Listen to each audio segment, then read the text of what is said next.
Magandang balita po ito, mga kaistorya, dahil yun pong nakatagong malaking kayamanan po, mga kaistorya, around 100 kilometers away from Manila, ay malapit na pong ipahukay ng gobyerno natin. Yung kahilingan po na hukayin, yung malaking kayamanan na yan ay nakarating na po sa opisina ni PBBM at naghihintay na lamang po ng pirma ni Presidente. At ang kagandaan pa dito ay hindi lang po yan isang lokasyon, kundi ang binabanggit po dito sa content natin na ito ngayon, mga kaistorya, 3 lokasyon. Napakalaking kayamanan po nito, mga kaistorya, at makikinabang po dito ang mamamayang Pilipino. Tayo po yun, mga kaistorya. Opo, kinumpute ko yung sinasabing halaga ng malaking kayamanan na yan ay aabot ng nasa 10.8 trillion pesos. Isang lokasyon lang yon. 3 kamo yung binabanggit, mga kaistorya, di po ba? Sabi ko kanina. Actually, ito, ginawan ko na ng content at ito naman yung update ngayon. Nasabi nga ninyo, nako, dapat kumilos agad si PBB. Ito na po yun, mga kaistorya. Pakishare muna po at pakilike, at sa mga bagong viewers po natin, ay inaanyayahan ko po kayo na subscribe sa akin pong YouTube channel. Okay, mag-umpisa po tayo. Ang sabi po dyan, DOE, ito po, mga kaistorya, Department of Energy, Philippine Information Agency, legit na legit po ang reference natin. DOE conducts initial survey in Zambales and Pangasinan for native hydrogen exploration. Ay pagkaganda niyan, mga kaistorya. Kasi po, natuklasan, matagal nang natuklasan to. Ngayon lang kikilos ang gobyerno natin as early as 2006. Kung hindi ako nagkakamali, natuklasan na yan, mga kaistorya. Kaya lang, anong naging aksyon ng gobyerno natin noon, mga kaistorya, hanggang sa dumating na nga yung kakapusan, matinding kakapusan natin sa enerhiya. Bakit ngayon lang maaksyonan ng gobyerno natin? Isipin ninyo, mga kaistorya, ilang taon ang nagdaan. Ito muna, bago natin ituloy, kasi di ba sabi ko sa inyo, ginawan ko ito ng content. Ito yung ginamit kong reference. Ang sabi dito, high seepage of natural hydrogen at Philippine sites suggests millions of tons could be trapped below ground. Alam nyo, 18 times pa po ito na mas marami kaysa dun sa kilalang nagpo-produce ng hydrogen na bansa. Yun po ay ang tinatawag na Mali. Yung Mali po, kung hindi ako nagkakamali, ay isang landlocked country somewhere in Africa.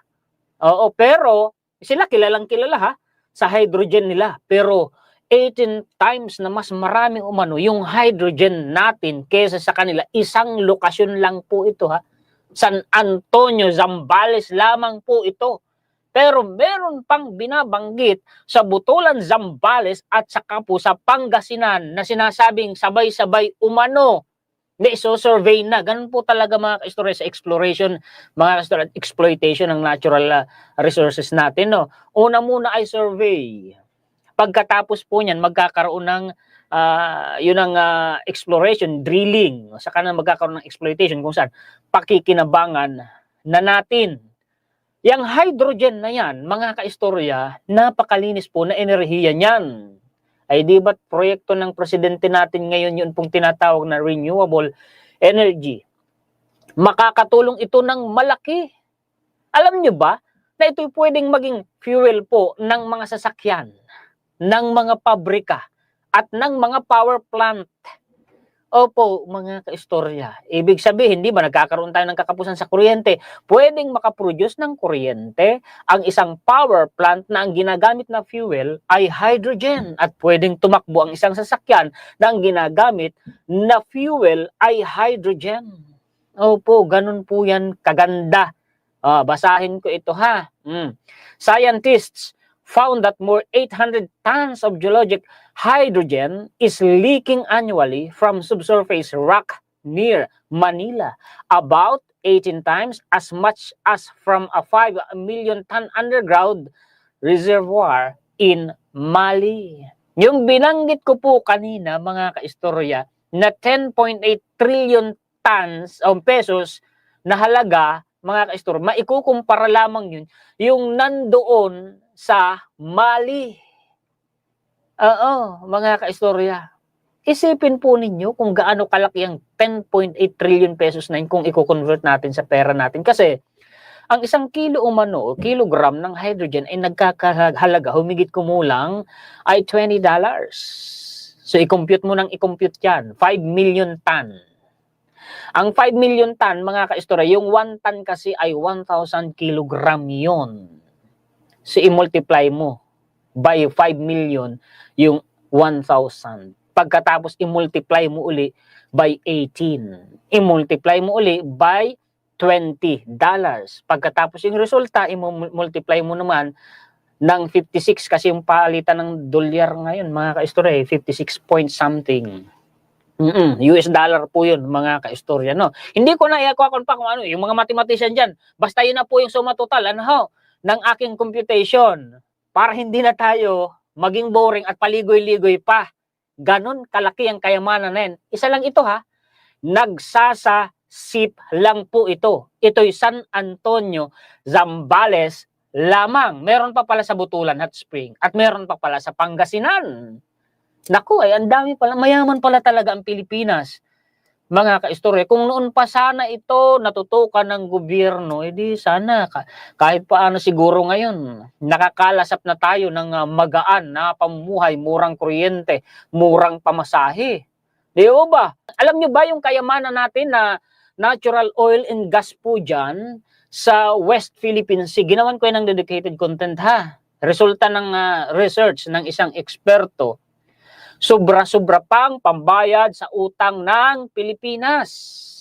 Kahit paghati-hatian pa ng bawat mamamayang Pilipino, mamumuhay pa ng maligaya at masagana ang Pilipinas. Kaya lang, tingnan ninyo, nandyan ang China. Mula nga ng patalsikin lang, hindi naman pinatalsikin, bumaba lang sa pwesto ang dating Presidente Marcos Sr. Sayang, no? Nakaplano na yan sa kanya eh. Kita nyo yung sa libingan po niya may nakalagay na GOD. O sinong nakakaalam ng GOD doon? Mga kaistorya, paki-comment nyo po.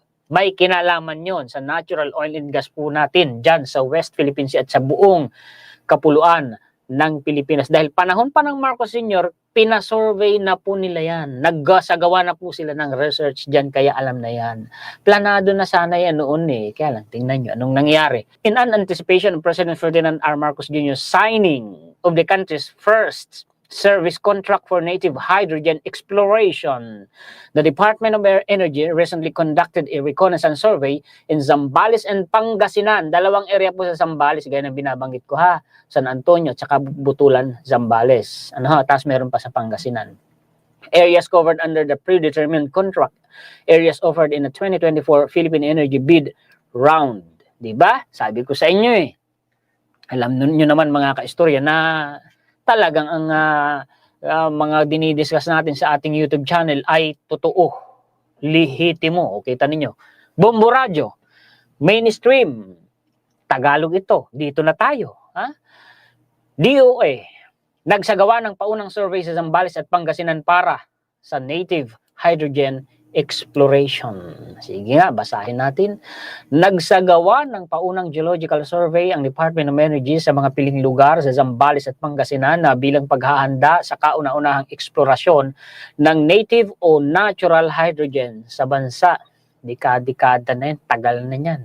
Ngayon lang po sa administrasyon ni PBBM kung sakaling mangyayari. Ngayon lang kauna-unahan daw po na eksplorasyon ng natural hydrogen.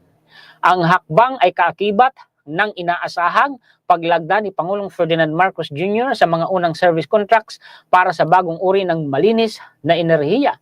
Sakop ng survey ang mga lugar na bahagi ng 2024 Philippine Energy Bid Round at layo nitong makalikom ng pangunahing datos ukol sa geological at environmental data upang magabayan ang mga susunod na kontraktor. Kumpanya po ha, mga kaistorya. Ewan ko lang kung Chinese, pero malamang hindi Chinese company yan, mga kaistorya. Huwag kayong mangamba, no? Kabilang pa sa mga sinuring lugar, ito na, ang mga Tarem Hot Spring sa Pangasinan. Gayon din ang Butulan Hot Spring.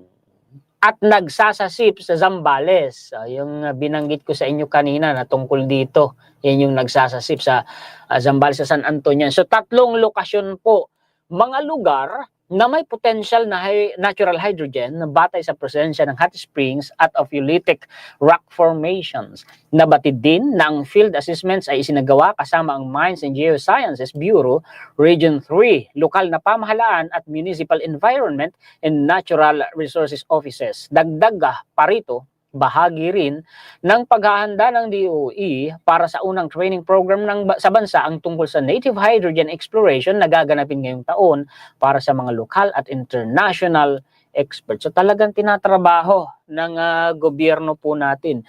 Sinusuportahan din ng survey ang patuloy na pananaliksik ng Philippine Nuclear Research Institute na nakatuklas ng pinakamalaking natural hydrogen ship sa bayan ng San Antonio, Zambales. Kung hindi ako nagkakamali, yun po yung nagsasasip na binabanggit kanina. Ayan po, mga ka-istorya. Sa nagsasasip pa lamang, isang lokasyon lang yan ha, sa San Antonio lang.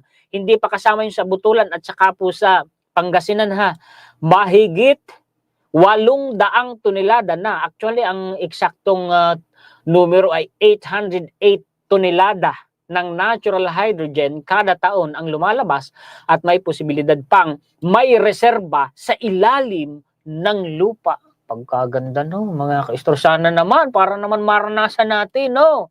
Anyway, asahan ninyo, pagka ito po ay natuloy ng mga ka-istorya, mga 5 taon, 10 taon mula ngayon, malalasap na po natin yan. Mararamdaman na po natin yan, mga ka-istorya. Pakikinabangan pa rin natin, di po ba? Swerte naman ng mga susunod pang administrasyon. At sana nga, hindi nila ito politikahin, ituloy nila ito, no? Ilang taon na lamang ang presidente ngayon sa kanyang termino, mga ka-istorya. Malalasap natin yan. Ang swerte ng susunod na administrasyon, kung sakali, no, magiging magaan na ang tatrabahunin nila sa Pilipinas dahil wala naigayak na lahat ni presidente at nasimulan na Kumbaga, naikasa na lahat. Kumbaga sa gatilyo mga ka-istoryan, nalagyan na ng bala at naikasa na, kakalabitin na lang ng mga susunod na administrasyon. O di po ba, mga ka-istorya, trinabaho na lahat. Yung ekonomiyang bagsak dahil sa pandemya, naibangon na, napaunlad pa, naihanay pa sa mga nangunguna na lumago na ekonomiya sa buong Southeast Asia. Di po ba, mga ka-istorya, ganyang kaganda ang nangyayari. Kaya lang kasi, dahil sa mga politikang usapin at pamumulitika, kung ano-anong paninirang sa gobyerno, kung ano-ano ang lumilitaw na kwento, na wala namang katotohanan, at may mga kababayan naman natin na ang daling maniwala. Nakakalungkot lang, mga ka-istorya. Basahin natin ito ha. Ang sabi dito, Philippines finds natural hydrogen, a clean energy potential. Kita ninyo? Ang sabi dito, hydrogen is considered one of the cleanest fuels because it only produces water when it burns. Yes. Kasi ganito yan. Sino ang nakaalala sa inyo dyan ng ito science, chemistry, composition of water. Kaya makikita mo yung symbol ng water is H2O. Bakit? Kasi yung H2, hydrogen, and yung O stands for oxygen. Ngayon, mga ka-istorya, once na na-burn mo, halimbawa, ginamit ng makina ng sasakyan, o kaya ng makinarya sa factories, na-burn nila yung hydrogen. Pag na-burn at inilabas po sa exhaust, mga ka-istorya, hahalo sa hangin. Yung hangin is oxygen. Ngayon, ang magiging byproduct o ang resulta nun, nag-combine yung hydrogen at saka yung oxygen, tubig ang kalalabasan. Di ba? Ganda. Malinis talaga, mga ka-istorya.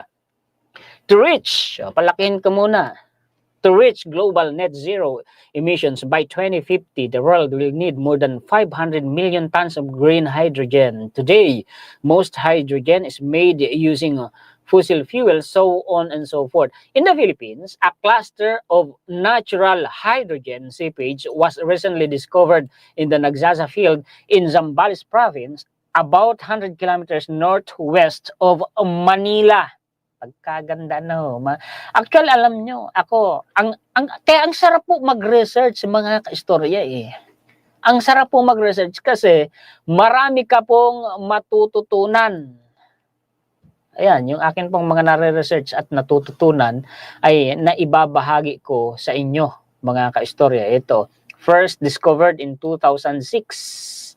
The nagsasasip has a gas mixture of 58.5% hydrogen and 38.7 methane. Yung methane, pwede po mga kaistoryang gamitin kung hindi ako nagkakamali sa lutuan. Scientists say tapping into this free and naturally available energy could greatly benefit nearby communities, so on and so forth. Di ba mga kaistoryang, tatlo yan na lokasyon. Di ba? O ito pa, may sinasabi kasi dito, nasa na ba yung na-highlight ko kanina? Okay, pasadahan na lang natin ito, pwede ring hydrogen fuel, mga kaistorya, no? Na mga sasakyan. Isipin ninyo, sa mga factories. Oo, pagkaganda, mga kaistorya, no? Tinututukan po yan ng gobyerno natin. Meron pa nga rito, dagdag na balita. Kaya sabi ko, makikinabang sambayan ng Pilipino. At magaan na ang tatrabahon ng susunod na mga presidente ng Pilipinas. Renewable energy. Alam niyo kung gaano kalaki ang i-invest sa atin? Papasok ito na pera at investment sa Pilipinas. Ito kasi target ni PBBM, maging sustainable sa enerhiya ang Pilipinas at mapababa ang presyo ng kuryente. Renewable energy ang nakitang solusyon nila, tapos nagpapatayo pa sila ng mga power plant. Ang laki niyan, ayan, 392 billion pesos from Germany to develop 3,260 megawatt of clean offshore wind energy. Actually, mga kaistorya, hindi lang po yan sa hindi lang po yan sa area na yan. Kasi may binabanggit pa po dito na Ilocos Norte at saka po Mindoro, tatlong area po yan. Salamat naman. Kaya ako rin nasabi kanina na asahan ninyo kako ng mga 5 taon, 10 taon mula ngayon, malalasap na po natin yan. Totoo yun. Bibigyan ko lang ito ng punto. Oras na para makasundo ang China sa oil and gas exploration sa West Philippine Sea. Kailangan natin ng sariling supply sapagkat hindi sagot ang band-aid solution sa bilis ng nangyayari sa gitnang silangan. Si Senator Robin Padilla, siya po ay nagsusulong ng ng reforma sa gobyerno, yung form of government. Kung hindi ako nagkakamali, federal ang isinusulong niya, federalism . Oo, pero hindi niya ba alam na yung sinasabi niya ay hindi maaaring mangyari? Bakit? Hindi niya ba alam na yung gusto niyang mangyari ay labag sa konstitusyon ng Pilipinas? Di yata yun alam ni Senator Robin Padilla. Ewan ko. Yung sinasabi ni Senator Robin Padilla ay makikita mo na labag yun doon sa second sentence under Section 2 ng Article 12 ng 1987 Constitution, which is the national economy and patrimony. Basahin natin, ha. Ito rin po yung dahilan kung bakit yung isinusulong po ni Gloria Macapagal Arroyo at saka po ni dating Presidente Rodrigo Duterte na partnership ng China at saka po ng Pilipinas sa exploration dyan sa West Philippine Sea para sa natural oil and gas natin ay dinismiss, pinawalang bisa po ng Korte Suprema. Ito yun ang dahilan. Bakit? Labag nga po sa konstitusyon. Ito yan, ha. Para pakishare po mga ka-Starlet, pakilike para malaman po ng mga kababayan natin. Ito yung mga ganitong kaalaman ay dapat tinitreasure po ito. The 1987 Constitution of the Republic of the Philippines, Article 12, 1987 Constitution. Ito po ay ang official gazette. So lihitin mo, ha. Article 12, National Economy and Patrimony. Basahin po natin sa Section 2. Ito yung Section 2. Sabi ko kanina, second sentence. Ito po yung second sentence. Basahin ko muna. The exploration, development, and utilization of natural resources shall be under the full control and supervision of the state. The state may directly undertake such activities or it may enter into co-production. Partnership yan, yung co-production. Joint venture, partnership pa rin po mga ka-istorya. Or production sharing agreements, partnership pa rin. Tanong dyan, kanino makikipag-partnership? kanino makikitandem, sa kanino man pong mamamayang Pilipino. Siyempre yung may kakayahan, natural may pera kasi kumpanya, mga ka-istorya, or corporations, kumpanya pa rin, or associations, at least 60% of whose capital is owned by such citizens. Anong ibig sabihin nun? Ang Pilipinas, ang gobyerno natin, mga ka-istorya, nasa kanya yung buong kapangyarihan at control at supervision sa pag-exploit at development at utilization ng natural resources natin. Pag sinabi mong natural resources, kasama po dyan yung natural oil and gas na nandyan po. Yan, kagaya dyan sa nagsasasip sa San Antonio, Zambales, sa Butulan at saka po sa Pangasinan. Kagaya rin po ng nasa West Philippine Sea. Full control umano at supervision ng estado o ng gobyerno natin. Pwede na makipag-partnership, sa madaling salita, ang gobyerno natin sa sino mang mamamayang Pilipino, siyempre yung may kakayahan o kaya naman korporasyon o kumpanya or associations. May binanggit ba dyan na partnership government to government, kagaya po ng ginawa noon ni Gloria Macapagal Arroyo at former President Rodrigo Duterte, kasi gobyerno ng China mismo yun, yung noon. Walang binanggit dyan. Wala po. Kaya po dinismiss ng Korte Suprema yun. Pareho po yung pinawalang bisa. Sinimulan ni GMA, dinismiss ng Korte Suprema. Inulit ng Duterte administration, dinismiss ng Korte Suprema. Uulitin na naman ba? Kagaya ng sinabi po dito, mga ka-istorya. Ito alam ni PBBM na bawal nga sa konstitusyon Kaya naghahanap po ng paraan ang gobyerno natin. At nababalitaan ko na, nababasa ko na, nare-research ko na tinitingnan ng gobyerno natin na makipag-partnership po instead sa Amerika instead of China. Mas pabor ako sa Amerika. Di ba yun, alam niya yung Senator Robin Padilla na labag sa konstitusyon yung sinasabi. China binabanggit niya, hindi naman kumpanya China. So, mga ka-istorya, is pertaining to the government of China. Diba? Bawal yun sa yung sinasabi po nila, mga ka-istorya. Malinaw na mababasa baka kasi ayaw kong mabula ang mga kababayan natin ng mali, no? Tandaan lang po ninyo ito. Basta sa exploration, exploitation, and utilization of the natural resources sa bansa po natin, kasama yung sa ating sovereignty, sa exclusive economic zone natin dyan sa West Philippine Sea, kasama yan dito. Article 12, National Economy and Patrimony. Basahin lang po ninyo yung second sentence ng Section 2. Yung binasa ko sa inyo. Hindi na kayo maililigaw. Di po ba, mga ka-istorya? Okay. Ngayon, yan na yung maibibigay ko sa inyo na mga magandang balita at impormasyon. Mabuhay po kayong lahat. Shoutout po sa inyo lahat. Talagang maraming salamat po sa inyo. Nagpapasalamat tayo higit kanino man sa atin pong Panginoon. Muli ako po si Juan Historiador, ang tagakwento ng totoong istorya ng kasaysayan na nagmamalasakit sa kapwa ko Pilipino at nagmamahal sa bayan itong bansang Pilipinas.